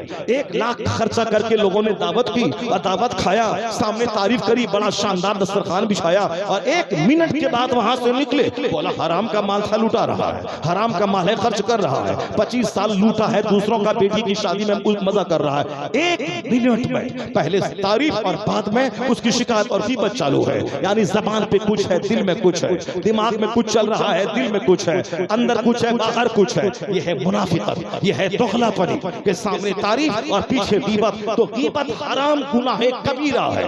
मगर ये नहीं बोलता कि कितनी गीबत रोजाना करता हूं और कहता है अल्लाह कहां है। ये ज़िना जिस कौम में लोग करते हैं उस कौम पे अज़ाब अल्लाह का आना तय है। चूंकि खतरनाक जुर्म है ज़िना करना, उससे नस्लें तबाह होती है, उससे दिमाग खराब होता है, उससे जालिम हाकिम को मुसल्लत किया जाता है, अल्लाह का अज़ाब ताउन की शक्ल में आता है। जिस कौम में ज़िना फैल जाए, ज़िनाकार जिस कौम में बढ़ने लगे, उसकी रुसवाई तय है, उसकी जिल्लत तय है। कहीं न कहीं चोर दरवाजे से काफिरों का देखा देखी मुस्लिम समाज में भी ज़िनाकारी परवान चढ़ रही है। औरतों में दूसरों मर्दों की तरह लालच, उसकी लालच बढ़ती चली जा रही है। उसकी एक हवस है, बदन में शहवत की आग लगी है। शादी में थोड़ी सी ताखीर हुई, किसी डोम को लेके भाग गए। यहाँ शादी में ताखीर हुई, तवाइफ के कोठे पे हर महीना मजा हो रहा है, इकलामबाजी हो रही है, मुश्तजनी हो रही है, यानी हस्त मैथुन हो रहा है। और ज़िनाकारी के नाम पे, प्रेम और प्यार के नाम पे बेहयाया हो रही है। एक आदमी ज़िना करता है, किस तरह कौम पे अज़ाब नाजिल होता है, उसका बयान कुरान शरीफ में आया है। फ़क़्सुसिल क़सस लअल्लहुम यतफ़क्करून। अल्लाह कहता है कि आप इन लोगों को के सामने वो कहानी बयान कीजिए ताकि ध्यान करें, ताकि यह सोचें कि दुनिया किसने बनाया, दुनिया का कारोबार कैसे चल रहा है, हमारी छोटी सी खोपड़ी में क्या आ रहा है और अल्लाह सारी कायनात को कैसे चला रहा है। 100 साल पहले हम लोग नहीं थे और 100 साल के बाद भी हम लोग नहीं रहेंगे। ये सारा तमाशा 100 साल के अंदर ही का खत्म है। चाहे इसराइल का यहूदी अत्याचार करे या हिंदुस्तान का मुशरिक जुल्म करे या अमेरिका का क्रिश्चियन जुल्म करे, ये सारा जुल्म 100 साल के अंदर खत्म। जो लोग 100 साल पहले थे आज ढूंढने से नहीं मिलेगा, और जो आज हैं दुनिया में 100 साल के बाद नहीं मिलेंगे। मगर यह दुनिया करोड़ों साल से है, इंसान की तारीख हजारों साल की है। इसका मतलब है कि हम चाहे जो काम करें अपने अंजाम को फौरी पहुंच जाते हैं, मगर अल्लाह रब्बुल इज्जत को सवाल नहीं है। अल्लाह रब्बुल इज्जत को न नींद आती है, न मौत न औंग आती है। अल्लाह रब्बुल इज्जत को मौत नहीं, वह हय्युल व क़य्यूम है, वह जिंदा है और दूसरों को जिंदगी देने वाला है। कोई दूसरा खुदा है नहीं कि अल्लाह को कोई खतरा हो उससे, वो तो वहदहू ला शरीक है। ये दुनिया एक तमाशा है। लोग चाहे जुल्म करें, अत्याचार करें, काबा को ढा दें, मस्जिद में बैठ के शराब पिए, जो करना है कर ले। ये आरजी दुनिया, चंद मिनट की दुनिया, 100 साल 1 सेकंड है अल्लाह के नजदीक। जो तेरे मन में आता है कर ले। मैं मालूम है कि इन यहूदियों को हिटलर ने 25 लाख यहूदियों को खदेड़ के मारा था। अभी 100 साल पहले की बात है। इतना मारा था कि 25 लाख यहूदी को हिटलर ने काट दिया था और चंद लोगों को छोड़ा था ताकि दुनिया वाले जान लें कि हमने इसको काटा क्यों था, हमने इसको मारा क्यों था। यह जलील कौम यहूदी, ये रुस्वा कौम यहूदी, दर दर की ठोकरें खाने वाली कौम यहूदी। इस्राइल नाम का कोई मुल्क नहीं है, वह इस्राइल अमेरिका की कॉलोनी है। वह इस्राइल नाम का कोई मुल्क नहीं है, वह अमेरिका और यूरोप की नाजायज नाजायज औलाद है जो जन्म लिया है, अल्लाह ने तो यहूदी को जलील कर दिया है। थोड़े बात अलैहिमुज़्ज़िल्लतु वल मस्कना, अल्लाह ने जिल्लत और मस्कनत यहूदी पे मुसल्लत कर दी है। वह चाह करके भी अपने से कुछ नहीं कर सकता जब तक कि उनके बाप अमेरिका का इशारा ना हो। इसलिए जो कुछ भी कर रहा है वह सब अपने बाप के इशारे पर कर रहा है। तो एक यहूदी नसरानी के इशारे पे नाच रहा है, और कुरान कहता है यहूदी कहते हैं नसरानी कुछ नहीं है, और नसरानी कहते हैं यहूदी कुछ नहीं है। वक़ालतिन नसारा लैसतिल यहूदु अला शै, वक़ालतिल यहूद लैसतिन नसारा अला शै। कुरान कहता है ये यहूदी नसरानी, ये क्रिश्चियन और यहूदी आपस में एक दूसरे के दुश्मन, एक दूसरे को काफिर कहते हैं। यहूदी कहते हैं नसरानी कुछ नहीं है, नसरानी कहते हैं यहूदी कुछ नहीं है, मगर मुसलमान की मुखालफत में ये दोनों एक हो जाते हैं। इसलिए इस्लाम की दुश्मनी में ये दोनों एक हो गए, वरना आपस में एक दूसरे को काफिर कहते हैं, एक दूसरे को खदेड़ के मारते हैं। जैसे हिटलर ने 25 लाख यहूदी को मार के खदेड़ा, जब कहीं जगह नहीं मिली तो अंग्रेजों के रहम करम पे अमेरिका की मदद से फिलिस्तीन के एरिया में मुसलमानों ने उसको जगह दे दी। अब जब जगह दे दी तो धीरे धीरे पांव फैलाना शुरू किया। सारा फिलिस्तीन अपने कब्जे में करके पूरी दुनिया के यहूदियों को बोला बोला के अपना बस्ती बसा रहा है। ये चाहे जो साजिश रचे, मगर ये तो फाइनल है, अल्लाह ने यहूदियों को जलील किया है, वह जलील होके रहेगा। और हमने तो कुरान में पढ़ा था कि यहूदी पे जिल्लत मुसल्लत हो गई, मगर अभी हाल या 2 महीने के अंदर में जिल्लत उसकी मैंने देख लिया। एटम बम रखने वाला यहूदी, अमेरिका की नाजायज औलाद यहूदी, उसे बम बरसाने की ताकत रखने वाला यहूदी, ये चंद मुट्ठी भर जवानों ने उन यहूदियों को खदेड़ के रख दिया, उनके सैकड़ों टैंकों को मार दिया, उनके हजारों ताकतवर फौज को मौत के घाट उतार दिया, उनके शहरों में आग लगा दी। बोला था 2 दिन में हम इन्हें मौत के घाट उतार देंगे, पूरे गाजा पे कब्जा कर लेंगे। या देख अल्लाह ने उस यहूदी को कैसे जलील किया। इन मुजाहिदीन के सामने घुटना टेकने पर मजबूर हुआ, सीज फायर पर मजबूर हुआ। हमने कुरान में पढ़ा था कि जिल्लत मुसल्लत हो गई। इस टेक्नोलॉजी के जमाने में यह मुट्ठी भर जवानों के हाथों कैसे यहूदी जलील हुआ, उसका मुशाहिदा आज सारी दुनिया कर ले कि उसके पास एटम बम की ताकत है, मुजाहिदीन इस्लाम के पास कुरान हदीस की ताकत है, खुदा की मदद की ताकत।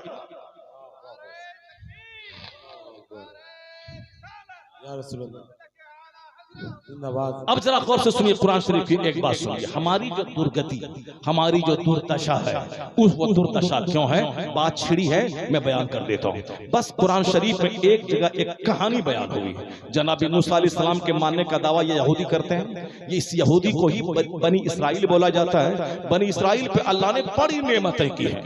इनको मैदान तीह में जहाँ 40 साल भटकते रहे, अल्लाह ने मन और सलवा नाजिल किया। अल्लाह ने इसे समंदर पार ले गया और दूसरे लोगों से इनकी हिफाजत की, फिरौन और फिरौनियों से इनकी हिफाजत की। हमेशा अल्लाह ने इनाम किया। जनाब मूसा अलैहिस्सलाम की दुआओं का फैज़ इनको मिलता रहा। मगर ये पाजी कौम, एक दिन में 40 से ज्यादा नबियों को ज़बह करने वाली कौम, एक दिन में अल्लाह के वलियों को ज़बह करने वाली कौम, अल्लाह ने फाइनल तौर पर इसके हक में जिल्लत मुसल्लत कर दी। इनामात की पहले बारिश हुई, इनाम की बेकदरी किया इसने हमेशा, तो अल्लाह ने फाइनली क़यामत तक के लिए जलील इसको कर दिया। दुनिया में जलील, मरने के बाद तो खतरनाक आग इन्हीं काफिरों के लिए अल्लाह ने तैयार करके रखा है। अब जरा मुसलमानों की कहानी सुनिए। हम क्यों रुसवा होते हैं, हम क्यों जलील होते हैं, और हम दुनिया में तो आखिरत में तो जन्नत मिलेगी अगर हालत ईमान में हम मर गए। अगर कुफ्र हो गया तब तो यहाँ वहां दोनों जगह आग ही आग है, लेकिन ईमान सलामत रहा तो 2-10 साल जहन्नम में जलने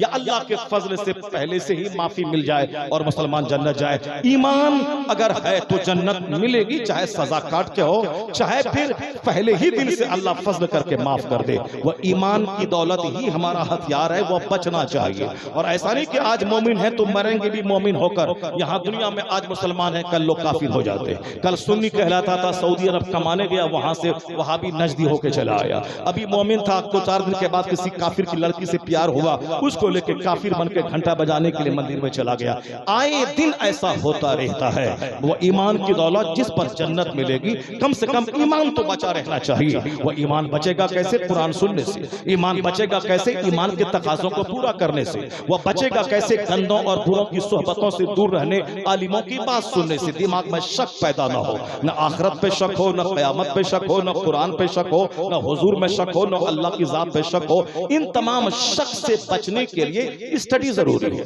मुताला जरूरी है। इसलिए हदीस में आया ना कि या तो आलिम बन के जिंदा रहो, या मुतअल्लिम बन के जिंदा रहो, या इल्म की बात सुनने वाला बन के जिंदा रहो, या इल्म दीन से मोहब्बत करने वाला, आलिमों से दोस्ती करने वाला बन के रहो। या 4 से 5वां मत बनना, वरना तबाह हो बर्बाद हो जाओगे। हर आदमी अपने गरीबान में झांक के देखे, मैं आलिम हूँ नहीं हूँ, मैं इल्म सीखने वाला मुतअल्लिम हूँ नहीं हूँ, मैं इल्म की बात सुनने वाला हूँ तो चलो हाँ हूँ तो चलो ठीक है काम बन गया। अगर ये भी नहीं है तो कम से कम आलिमों की दोस्ती है, इल्म से मोहब्बत है, आलिमों से दोस्ती है, तब तो ठीक है। न आलिम है, न मुतअल्लिम है, न इल्म की बात सुनता है, न आलिमों से मोहब्बत है, तो हुजूर ने कहा 4 के अलावा 5वां मत बनना, वरना तबाह हो बर्बाद हो जाओगे। बाप उजड़ गया, बेटे उजड़ गए, बेटियां उजड़ गई, करोड़ों का घर है, जवान बीवी अलग मोबाइल में चैटिंग में लगी है, जवान बेटी अलग बॉयफ्रेंड से चैटिंग में लगी है, जवान बेटा अलग गर्लफ्रेंड से चैटिंग में लगा है, और जवान बाप अलग चैटिंग में लगा है। ये घर है कि तवाइफ का कोठा हो गया? इस कदर गर्मी बदन में लगी है कि मोबाइल पे हमेशा चैटिंग चल रही है। ये है अल्लाह का अज़ाब कि वो जिसको नमाजी बनना था वह ज़िनाकार हो गए, जिनको बाल बच्चों की तरबियत करनी थी अपना ही घर तवाइफ का अड्डा बन गया। अब क्या शराब की भट्टी में शराब पीने जाएगा? वो सब खूबसूरत खूबसूरत बोतलें हैं, बेटा अलग चढ़ा रहा है, बाप अलग जाम चढ़ा रहा है, औलाद बिगड़ गई, घर बिगड़ गया, समाज बिगड़ गया, और एहसासे गुनाह भी नहीं है। शराब पीने पे फख्र है, ये रईस लोग ऐसा ही करते हैं, और ज़िना करने पे घमंड है, रईस लोग ऐसा ही करते हैं। नौकरानी से ज़िना करने पे घमंड है, ये मालदार लोग ऐसा ही करते हैं। जब गुनाह का गुनाह समझे तो समझ ले कि दिल कहीं से जिंदा है, और जब गुनाह को गुनाह ही नहीं समझा जाए समझ ले कि मुर्दों से बदतर हो चुका उसका दिल। और जब जमीन मर जाए फसल नहीं पैदा होती, उसी तरह जब दिल मर जाए कोई नेकी का काम हाथ पांव से नहीं होता है, जो आजकल हालात देख रहे हैं। जरा गौर से सुनिएगा, एक शख्स का जिक्र कुरान शरीफ में आया है। अल्लाह रब्बुल इज्जत ने जनाब मूसा अलैहिस्सलाम को अपने रिसालत की नबूवत के लिए चुन लिया है, और जबरदस्त उलुल अज़्म रसूल में एक नाम जनाब मूसा अलैहिस्सलाम का है। 6 लाख फौज लेकर जनाब मूसा अलैहिस्सलाम कौम जब्बारीन से जिहाद करने निकले, और वह इलाका वही है फिलिस्तीन और मुल्क शाम का इलाका है, वह इलाका शहीदों का इलाका, वो इलाका। नारे तकबीर, नारे रिसालत। हज़रत अल्लामा मुफ्ती शहरियार रजा साहब किबला, हज़रत अल्लामा मुफ्ती अबरार रजा साहब मिसबाई, सुभान अल्लाह। हज़रत अल्लामा मुफ्ती अबरार साहब मिसबाई स्टेज पर तशरीफ ला चुके हैं। सुभान अल्लाह। अब मुफ्ती अबरार साहब आ गए, अब उनकी तकरीर सुन के आप जाइएगा। अब जब महफिल उजड़ जाए तब सारे मेहमान को लाना, और जब महफिल जवान थी तो 5 शायरों से नात सुनवाना, ताकि लोग जान लें कि शबाब का शबाब क्या है, लोग जान लें कि अख्तर परवाज की परवाज क्या है, लोग जान लें कि साहब नाहिद रजा का साहब का कमाल क्या है, लोग जान लें कि नसीम जा बरेलवी का कमाल क्या है। उसी के कमालात को दिखाने के लिए ही जलसा हुआ था। इसलिए जब मजमा जवान था तो उनके कमालात का इजहार हो रहा था, और जब मुफ्ती साहब आकर के दीन सिखाने का टाइम आया है तो सारा मजमा को उजाड़ दिया गया है। और नहीं हजरत, पहले आप बोल देंगे तो मजमा सारा भाग जाएगा, आपके नाम पे मजमा रहेगा। आज किसी भी मौलाना के नाम पे मजमा नहीं रहता है, किसी के नाम, वो तो ताजुल शरिया थे जिसके नाम पे 10-10 लाख लोग 5-5 घंटे तक जिनकी झलक देखने को बेताब रहते थे। अब कोई दूसरा ताजुल शरिया नहीं है कि जिनके लिए आगे 5 घंटे से इंतजार करता रहे उनकी झलक देखें, अब नहीं देखना है। अब इसलिए जब लोग अपनी मर्जी से आते हैं, मर्जी से चले जाते हैं, कम से कम इतना तो कर दो कि जो तेरा मेहमान है उनकी बातें सुन के लोग चले जाएं। उनकी बातें सुन के अगर चले गए, इस उजड़े माहौल में उन लोगों को बुलाना जो परवाज दिखाता है, जो शबाब दिखलाता है, जो साहब अपना कमाल दिखलाता है, उन लोगों को बुलाते कि तुम्हारा कमाल दिखलाओ, अपनी परवाज तुम दिखलाओ। अब भी जब माहौल जमा था तो हदीस कुरान सुना देते, मुफ्ती साहब से दीन का कवानीन सुना देते, सिर्फ खाली उल्टा पुल्टा काम करना है। और अफसोस उस वक्त होता है जब पढ़े लिखे लोग इस तरह का काम करते हैं, कुछ नहीं देखते, हालात कैसे हैं, वक्त कैसा है, दौर कैसा गुजर रहा है, हमारा इलाका कैसा है। नहीं, बस एक धर्रा बना हुआ है कि आखिर में देना है, चाहे सारा मजमा उजड़ जाए, जब 5 आदमी क्यों ना बैठे रहे। सुन के चला गया तो कोई बुरी बात नहीं है, लेकिन बगैर सुने लोग चले गए, ये किसके तरफ तकलीफ दे बात है। अगर सुन के लोग चले जाते तो कोई दिक्कत की बात नहीं थी, मगर बेसुने लोग चले गए, ये एक दर्द होता है, तकलीफ होती है। हजारों रुपए जमा करते हैं लोग, ऐसा होता है। बस कम से कम आप सुन लें, अपने घर में दस्तरखान पे जब खाना खाएं, अपनी बीवी को सुनाएं, अपने बच्चों को सुनाएं। जिस तरह का माहौल अपने घर में क्रिएट करेंगे, आपके बाल बच्चों के दिमाग में ऐसा ही होगा। इसलिए अपने घर में खाते वक्त, नाश्ता करते वक्त जब आपस में बात करें तो ये कहें कि फला मौलाना साहब ये कह रहे थे, कुरान शरीफ की एक बात उन्होंने बताई थी, ताकि वह बच्चे सुन लें, उन बच्चों के दिमाग में मजहबियत रहे, ताकि वो बच्चे डीएम बने, एसपी बने, मास्टर बने, दारोगा बने, साइंटिस्ट बने, बैंक का मैनेजर बने, स्कूल का टीचर बने, कुछ भी बने मगर मुसलमान बन के रहे। ऐसा न हो कि टीचर बने, दारोगा बने, काफिर के साथ भाग के काफिर बन गए। नहीं, बल्कि बातें बचपन की मरते दम तक साथ रहती है। माँ बाप की तरबियत मरते दम तक काम आती है। दूसरे लोग हजार बोले, उनकी बात है, मगर बाप ने जो कुछ कहा बच्चा उसको गिरा बांध के रख लेता है। मेरे वालिद ने ये कहा था, मेरी माँ ये कही थी, मेरे भाई ने ये कहा था। तो आप एक अच्छा बाप होने के नाते बच्चों को खाते वक्त मुस्कुराते मुस्कुराते में हदीस सुना दें। मौलाना साहब ने कहा था, कुरान शरीफ में ये आया है, जरा गौर से सुने। 6 लाख लोगों को लेकर जनाब मूसा अलैहिस्सलाम कौम जब्बारीन से जिहाद करने निकले।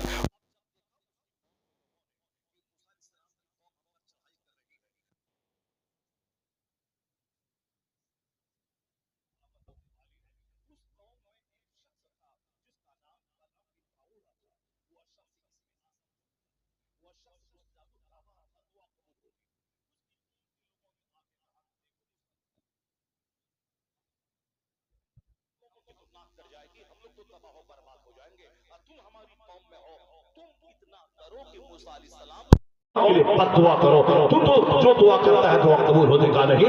मूसा अलैहिस्सलाम अल्लाह के नबी, अल्लाह के नबी के खिलाफ मैं दुआ करके मैं दुनिया और आखिरत को तबाह नहीं करना चाहता। कौम ने एक तरकीब सोची, जब नहीं मान रहे हैं तो क्या करो। थोड़ी सी तफसील है मगर शॉर्ट में आप ये जान लें कि कौम ने उनको अपनी बात मानवाने के लिए तोहफा और तहफ़्फ़ुज़ नजराने देना शुरू किया। उन्होंने कहा मैं कभी नबी के खिलाफ फतवा नहीं करूंगा, वरना मैं तबाह बर्बाद हो जाऊंगा। कौम ने उसे कपड़े देना शुरू किया, उसे नजराने देना शुरू किया।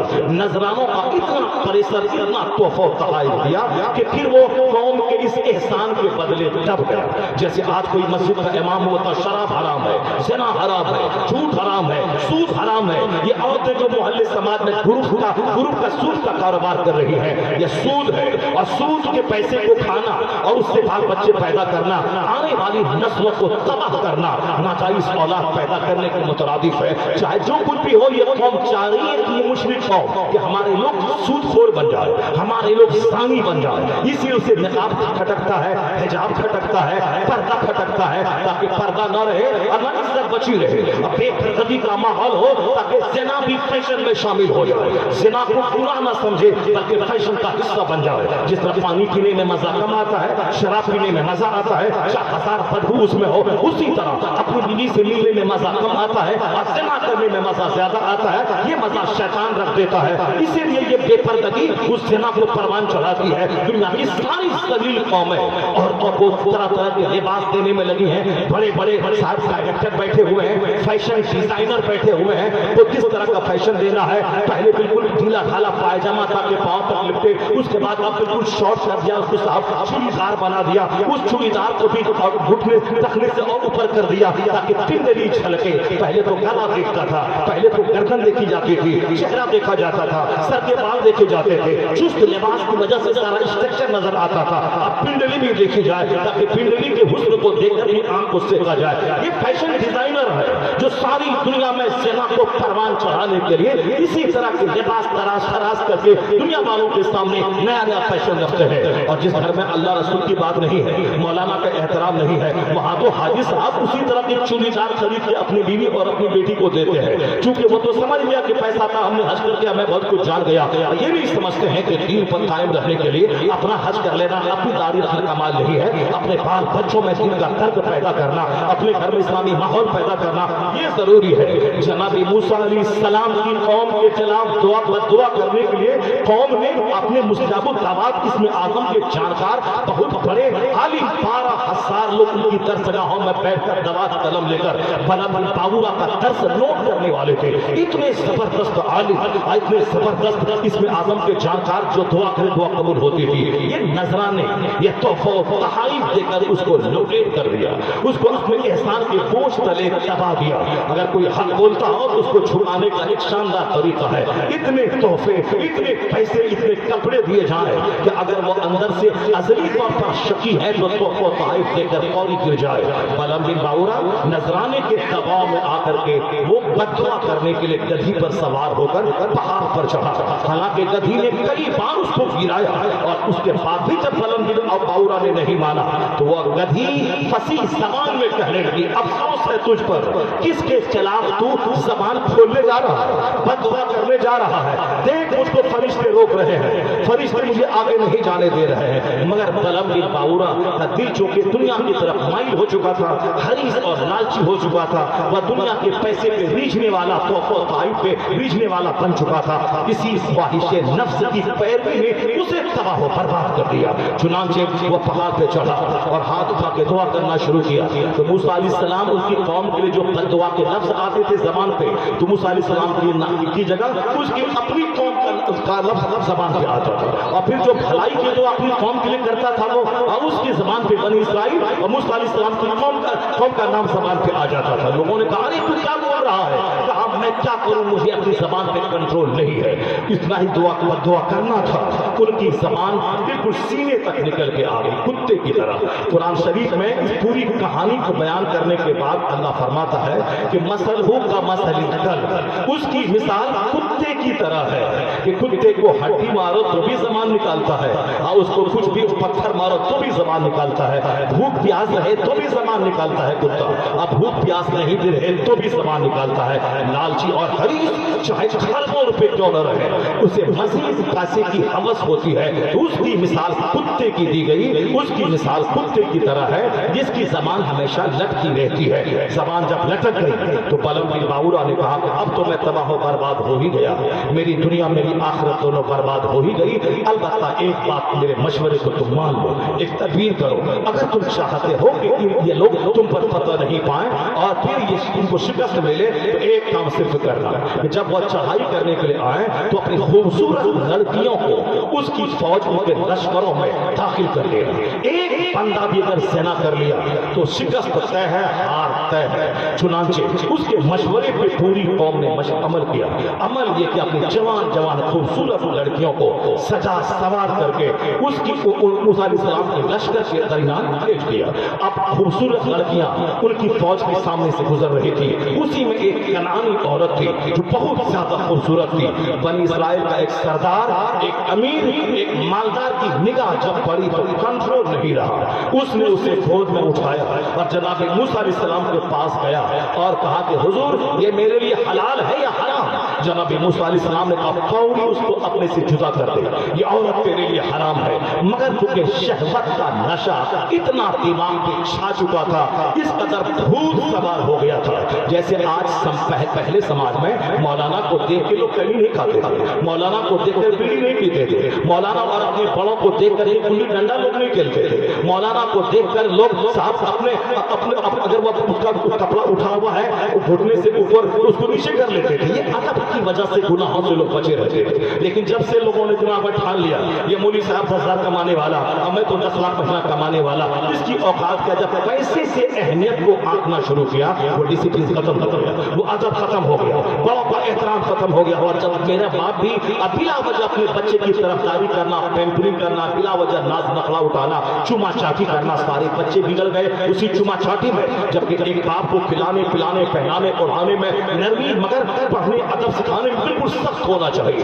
कर्नाटक का एक खानदान का 8 बेटा, 8 डॉक्टर मेडिकल ऑफिसर है, और जब उससे पूछा गया कि कैसे मेडिकल ऑफिसर बन गए तुम 8 भाई, कहा इसमें सिर्फ मेरी माँ का रोल है, मेरी माँ के हाथ का डंडा मुझे तबाही से बचाया है। बाप तो बाहर काम करते थे मगर मेरी माँ ने नहीं देखा कि मेरा बेटा है, सीने से लगाए, चुमा चाटी करे नहीं, सिर्फ खाते वक्त पिया, उसके अलावा ठंडे स्कूल नहीं जाए तो डंडे से बेतहाशा मारती थी। यानी उसके डंडे ने 8 भाइयों को तबाही से बचाया और 8 को मेडिकल ऑफिसर बना दिया। इसलिए हर खवातीन को चाहिए अपने बच्चों के फ्यूचर के ताल्लुक से इसी तरह वह सख्त रहे, वरना बच्चे आवारा हो जाएंगे। अदब तो खत्म हो गया, डिसिप्लिन भी खत्म हो गया। इसकी वजह से मौलाना रहे कि 80 साल के बूढ़े उनके दादा रहे, सबके सामने बेहयाई की वजह से गुनाहों की कीचड़ में समाज के लोग लड़पत रहते हैं। शर्मो हया खत्म, सारी चीजें खत्म। और ये अक्सर बेशतर मालदारी में ज्यादा होता है। गरीबों को तो थोड़ा सा डर भी रहता है, लेकिन जो कि अब पैसे बढ़ गए इसलिए शर्म हया का सारा जनाजा खत्म हो गया। न बाप का एहतराम, न मौलाना का एहतराम, न समाज के बूढ़ों का एहतराम। शहवत का भूत दिमाग पे सवार हुआ। वह शख्स इस मूसा अलैहिस्सलाम के मना करने के बावजूद नहीं माना, उसने अपने खेमे में उस औरत को ले गया, उसके साथ ज़िना किया। 6 लाख लोग आए थे मूसा अलैहिस्सलाम के साथ, और एक नबी, एक रसूल और उलुल अज़्म रसूल यानी साहिबे असीमत रसूल। 1,24,000 कमोबेश नबियों में 313 रसूल, 313 में 5 साहिबे असीमत रसूल। उन 5 में एक नाम जनाब मूसा अलैहिस्सलाम का है। वह फौज कमांडिंग कर रहे हैं, कमांडर इन चीफ के मैदान में आ रहे हैं, लेकिन एक बदबख्त असली उसने ज़िना किया। उसके बाद फौरी ताउन का अज़ाब आ गया, प्लेग का अज़ाब, यानी गिल्टी होने लगी, दर्द शदीद हुआ, फौरन मरना शुरू किया।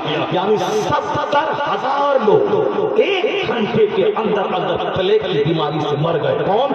वो कौमे जबारी के लोग नहीं, बनी इस्राइल के लोग जो जनाब मूसा अलैहिस्सलाम के साथ आए थे और काफिरों से जिहाद करने के लिए आए थे। उस कौम मूसा अलैहिस्सलाम की कौम के 70,000 लोग प्लेग की बीमारी से मर गए 1 घंटे के अंदर अंदर।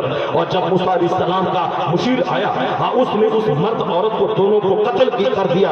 जब कत्ल किया तब ताउन का अज़ाब टला, मगर इस बीच में 70,000 लोग मर चुके थे। जनाब मूसा अलैहिस्सलाम सख्त नाराज होकर वो वापस हो गए और फिर सारी कौम शिकस्त से दो-चार हो गई। ए हबीब, आप ये कहानी सुनाइए, ये किससे लोगों से बताइए ताकि लोग ध्यान करें, लोग नसीहत को माने। एक आदमी ने ज़िना किया तो 6 लाख की फौज अपने जबरदस्त कमांडर की मौजूदगी में शिकस्त से दो-चार हो गई।